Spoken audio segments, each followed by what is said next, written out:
President Trump's envoys Steve Witkoff and Jared Kushner meeting with Iranian delegates in Geneva today. They're trying to reach a deal that would see Iran abandon its nuclear weapons program.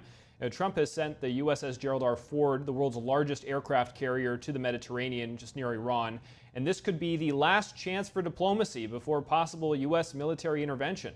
To dive into this, I'm joined now by retired Marine Intelligence Officer Lieutenant Colonel Hal Kempfer. Colonel, thank you so much for joining us again today. President Trump said that at the State of the Union that he prefers a diplomatic solution in Iran, but says that warfare is on the table too. Let's take a look. As president, I will make peace wherever I can, but I will never hesitate to confront threats to America wherever we must. That's why in a breakthrough operation last June, the United States military obliterated Iran's nuclear weapons program with an attack on Iranian soil known as Operation Midnight Hammer. Now, if a deal isn't reached during this round of negotiations in Geneva, what type of progress can be made to prevent military action?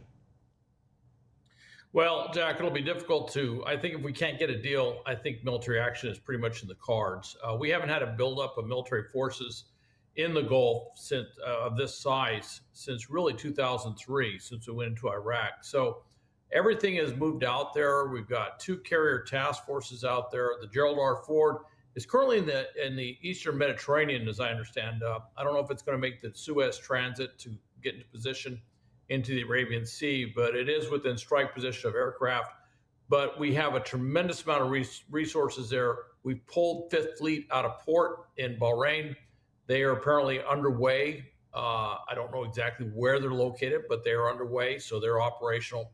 And reportedly, we're pulling some personnel out of some of our bases, at least in Bahrain, what they're calling non-critical personnel in anticipation of retaliation by Iran for strikes. So I would say we're very much on the road, probably within days of a military strike, unless something really remarkable happens in Geneva. And that could serve as the best negotiating leverage, too, to have all that posturing there. Now, these talks are not face-to-face. Oman's foreign minister is shuttling between the U.S. delegation and then the Iranian delegation, although they did reportedly meet both sides at one point.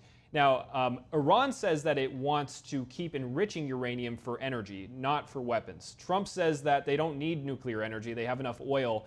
But can the regime be trusted to keep a nuclear program without making weapons out of it? Well, up to this point, they have not been trustworthy in that regard, and they've always been trying to circumvent inspectors to try and enrich uranium up to 60%. I should mention that once it's at 60%, it's really not that tough to get it up over 90% to where it's able to be used in a nuclear weapon. So historically speaking, we've never been able to really trust them to keep their word on this.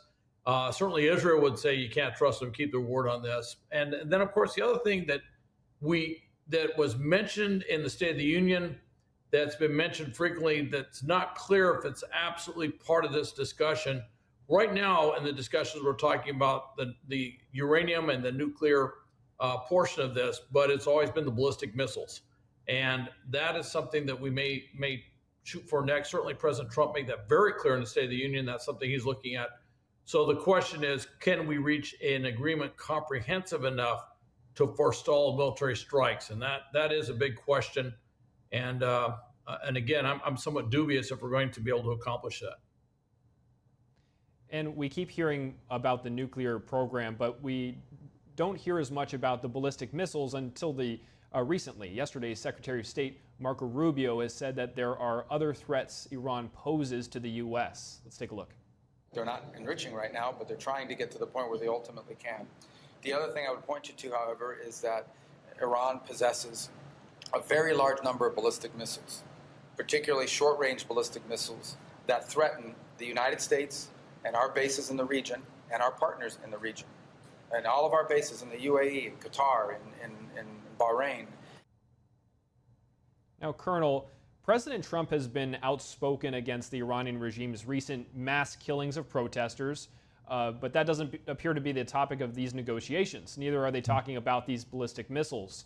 Is this deal only about denuclearizing, or is it the first step that they have to make an agreement on before they can talk about other things. Jack, as I understand it, it is kind of the latter, is they're trying to really address the nuclear portion, and then they're going to move on to the ballistic missiles. I imagine drones will be part of that discussion as well. And then they'll probably get to dealing with the protests. But before the protests, they're definitely going to talk about Iran's use of proxy forces around the region, you know, whether it's Hamas, Hezbollah, the Houthis, the Shiite extremist groups in Iraq. That will definitely be part of the discussion, I'm sure, before they actually get to that. Now, the president has actually come out and talked about his desire for regime change in Iran. This is definitely maximum pressure negotiations. I mean, everything is arrayed right there against Iran, and we're putting as much pressure on them as possible to make concessions that, well, previously they've never been willing to make. So, you know, it's difficult to say what it'll take for Iran to make those concessions. Maybe this is what it is. On the other hand, there's a very good likelihood that even this won't be enough to get Iran to agree to what we need them to agree to. And we've had many analysts coming out and saying that this is a culmination. These protests and this anti-Iranian regime sentiment is a culmination of the past years of the recent, those killings of protesters. And it seems that the sentiment among Iranians have changed. The merchants that work at the bazaars, they're now against the regime. This is a first because of the financial crisis. And they have ongoing killings of protesters to the thousands. Reports of the regime importing terrorists from Iraq to help in these killings, so they're not even doing it themselves sometimes. Do the Iranian people want a U.S. military intervention? You know, that's a good question. I'm sure some of the protesters absolutely want the U.S. intervention, but the challenge with a U.S. intervention is how do we do it and what do we hit?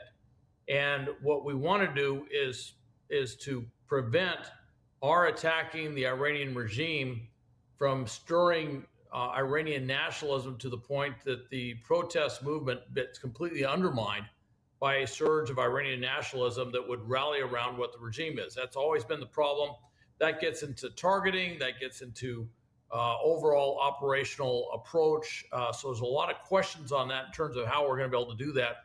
And so that's, I think the president actually said during the State of the Union over 32,000 protesters, and I've heard estimates that might be much higher than that. So definitely something that the president has talked about going in there to do something to help the protests.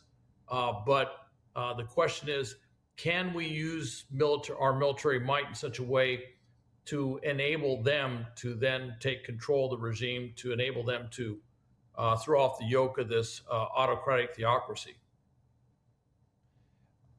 Now, I want to zoom out a little bit and focus on China's role in all of this. China buys about 80% of Iran's oil. Without the Iranian regime, the Chinese Communist Party would lose a major ally, a major source of oil. What's at stake in it for the CCP in these negotiations between the U.S. and Iran? Well, for China, this is a pretty big event. They have been putting a lot of investment into Iran.